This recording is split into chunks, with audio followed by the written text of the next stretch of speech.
Começa agora mais um Comprar ou Vender, nessa terça-feira, dia 13 de setembro. Tenho aqui comigo os analistas Pedro Gaudi e Marcos Saravalli, da Upside Investor. Muito obrigada. Obrigado, Marcos. Hoje o dia é de queda na Bovespa, uma forte queda de 3%. O mercado iniciou nervoso essa semana, principalmente papéis ligados a commodities, né? A gente vê o Gerdau caindo cerca de 8%, Petro, Vale também caindo bem forte. E a nossa chamada da Home, eu quero começar assim o programa. O que a gente pode fazer com as ações das Blue Chips? Então vamos lá, pessoal. Essa semana, depois, as bolsas de valor tiveram um rally muito forte, né? Fatalmente uma realização viria, e isso é até saudável que aconteça.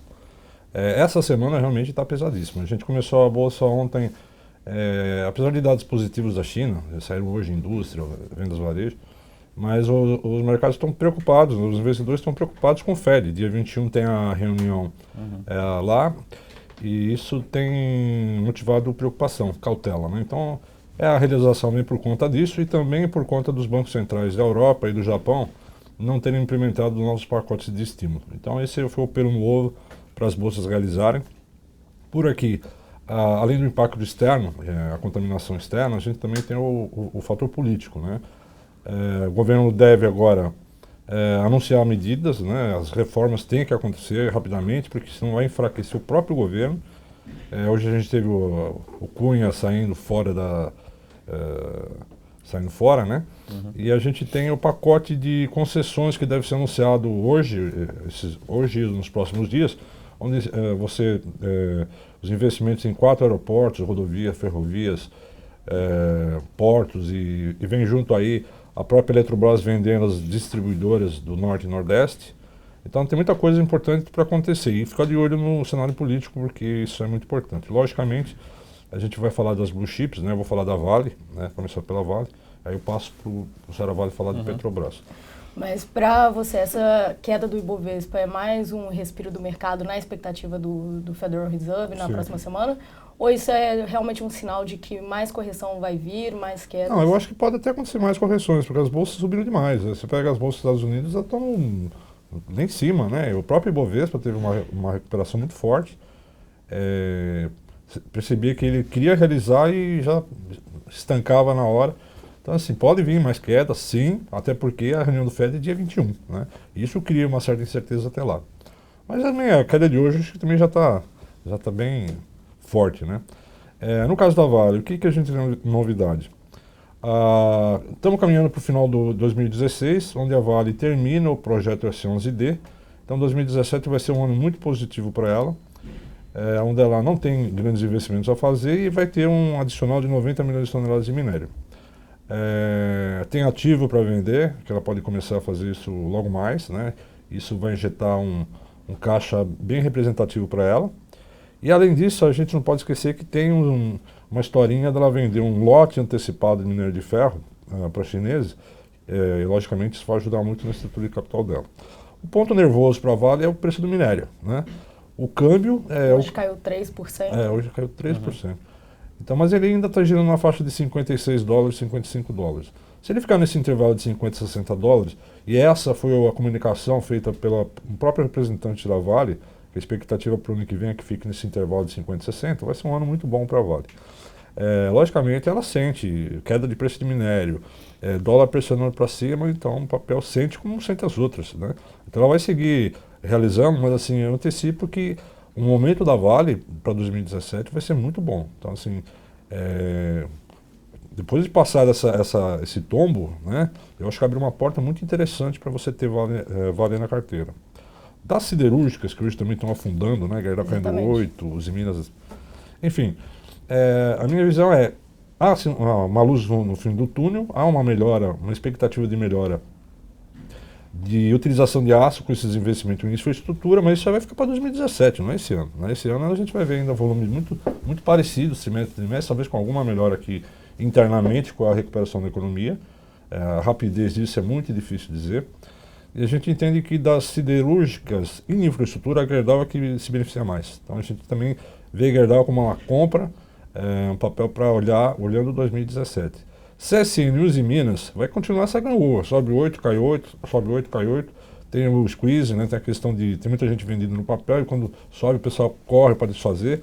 Então, assim, os Minas e CSN, na minha concepção, ainda é papel para tradar. Você compra, faz um swing, carrega um pouco, vende, ou faz o próprio day trade, mas, assim, elas estão muito endividadas para você apontar isso um fundamento bom. Né? Isso realmente é muito perigoso. E eu acho que a Gerdau, sim, ela tem um potencial interessante com todos esses investimentos que vão ser feitos em infraestrutura. Não que as outras não se beneficiem, mas isso é importante.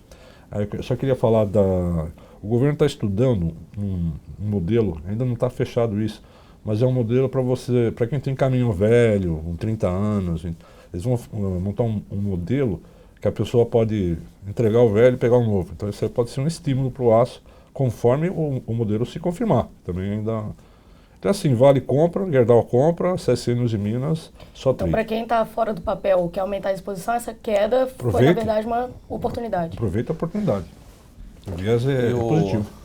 Vamos falar agora, antes de falar de Petrobras, assim, não é tanto blue chip, mas é commodities. Acho que a grande oportunidade de curto prazo, curtíssimo prazo, pelo menos para você ter um pouco de proteção ou ter um ganho de curto prazo, até o Pedro tem alertado muito nos relatórios para os assinantes, é olhar um pouco para as empresas de papel celulose, né? Esses papéis eles foram extremamente amassados, né, no começo do ano, no primeiro semestre. A gente comentou aqui sobre os papéis que mais apanharam no primeiro semestre. Os fundamentos das empresas continuam bons, né? Ou seja, por fundamento tem potencial de valorização.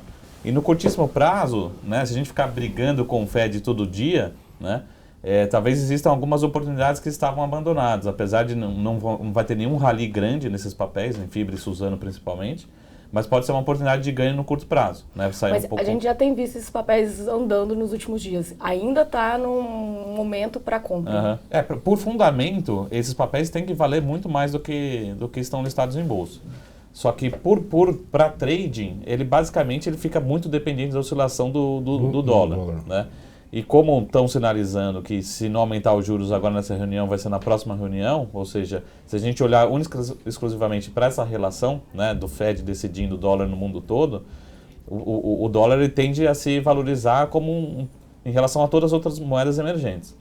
Então, para quem olhar para trading, né, sair um pouco do arroz com feijão ali entre Petro, Vale e bancos, voltar um pouco para o papel celulose, talvez seja um porto seguro agora no curtíssimo prazo ou oportunidade de ganhos rápidos para quem está olhando no trading, mas a gente também não vê nenhum rally porque o dólar em relação ao real, ninguém está falando que no final do ano vai fechar R$4. Talvez tenha uma valorização ou uma desvalorização pequena no curto prazo. Né? Só em relação Isso seria para as três do papel celulose, Suzano, Fibra e Klabin. A nossa preferência para tradar o dólar, né, entre aspas, olhando para o setor, a preferência é Fibra, Suzano e Klabin. Né? A Klabin é uma empresa mais voltada, com uma participação um pouco mais para o mercado interno do que a Fibra né? Então a Suzano tem um equilíbrio, a Fibra Até tem olhando nesse desempenho recente, a Klabin é a mais atrasada dela. E tem que ser assim, né? Pela operação dela, né? Tem uma operação mais dependente do mercado interno do que a Fibra. A Fibra basicamente é uma empresa que, entre aspas, tem um produto só e basicamente um mercado só, que é o mercado internacional. Né? Agora, mas falando das blue chips e principalmente de Petro, eu acho que assim, a gente tinha a grande pergunta é assim, o que fazer com Petro? Né? Compra ou vende? Depende muito de investidor para investidor. Né? A gente começou a nossa recomendação aqui até para quem está assistindo a gente começou lá em junho as recomendações para Petro e muitos assinantes aqui tanto da Infomoney como lá da Upside acompanharam, então pegando um rally de 40% a 50% de ganhos. Né? Então, para esse tipo de investidor que já tem uma valorização, é o que está acontecendo hoje. Né? Fala assim, eu já tenho 40%, 50% de ganhos, né? Eu vou colocar uma parte no meu bolso ou vou realizar uma grande parte, ou quase tudo. Agora, assim, daqui para frente, aquilo que o Pedro falou, os fundamentos da Petro, nesses R$13, entre R$13 e R$14, os fundamentos de curto prazo, eles já estão precificados. Né? Então, assim, se a gente olhasse para uma fotografia do balanço e do resultado agora no curto prazo, a empresa já está bem precificada. Daqui para frente, é você começar a comprar o que a gente chama de dar o benefício da dúvida, né? O que tá todo mundo fazendo, só que a empresa, numa balança, ela tá surpreendendo mais positivamente no curto prazo, nesses 3 meses de gestão do parente, do que negativamente. Na verdade, acho que não teve nenhuma grande notícia negativa e o que só saiu foram notícias positivas. Né? Até o programa de demissão voluntária, que era para ser uma notícia negativa, que todo mundo fala, a empresa vai gastar R$4 bilhões. E o mercado achou que foi uma notícia positiva, porque o retorno que a empresa vai gerar para os acionistas com essa demissão, ou seja, está se readequando a uma nova estrutura operacional, né? Tinha em ordem de grande 60 mil pessoas, vai passar para 50 mil funcionários diretos, né? Mas lá na frente vai ter um retorno muito grande dessas demissões, dessa readequação, né? E no dia 19 tem aquele plano também estratégico já antecipado, né, pelo Eu acho parente. que fora as vendas de ativos que a gente não tem como programar quando vão acontecer, em que velocidade, né? E principalmente a BR Distribuidora, acho que é o grande alvo aí de aquisição, que vai movimentar o papel. Acho que os dois grandes eventos são esses, né? A readequação do plano de investimentos que está programado para o dia 19, esse vai ser um grande evento. Eu acho que o mercado todo está esperando para colocar isso na sua projeção, para falar assim, pô, tem mais upside, tem mais potencial, mas eu preciso esperar os números da empresa para absorver no meu modelo, né? A princípio vão ser números mais positivos do que negativos, ou seja, a gente vai ter impacto talvez marginal em receita, né, futura, mas principalmente em capex. Isso então traz mais valor do que destrói valor, né? E a gente também tem a questão que a gente acha a questão da cessão onerosa. A gente precisa olhar um pouco para trás, lá para 2010, quando teve aquele aumento de capital na Petro, né? Foi o maior aumento, a maior oferta pública do mundo, que foram 120 bilhões de reais na época, né? No câmbio da época. E teve aquela cessão onerosa, né? Então o governo hoje está discutindo esse ponto de como é feito a cessão, né? Ou seja, ceder a parte do pré-sal para a Petrobras, e se a Petro realmente precisa ter a obrigatoriedade de participar como operadora de pelo menos 30% dos poços, dos campos do pré-sal, né? Então esses movimentos, acho que esses dois principais movimentos, eles podem trazer uma volatilidade para o papel, mas na balança eles vão ser muito mais positivos do que negativos. A questão da cessão onerosa é totalmente duvidosa se quem vai ser mais beneficiado, se vai ser o governo ou se vai ser a Petro. O importante é que eles chegam no modelo que eles falam assim, tá bom, vamos mudar alguma coisa, né? A Petro vai ter que devolver talvez de vez em 5 bilhões de barris, que era o que foi acordado na sessão onerosa, vai ser um pouco menos, mas define a regra do jogo nos próximos 2 anos, que é a gestão do parente, né? Uma reportagem bastante pequena, mas que acho que resumiu o que vai ser, foi a reportagem, a entrevista do parente no Estadão no domingo, que basicamente mostra assim, pô, a gente vai gerar valor para acionista, né? Isso acionista como um todo, não importa se o acionista é governo, se o acionista é minoritário, FGTS, todo mundo vai ser beneficiado com essa nova gestão. É isso que a gente está se preocupando agora, né? Bom, vamos fazer um intervalo e depois a gente volta falando do pacote de concessões? Ok. Combinado, então. Daqui a pouco a gente volta.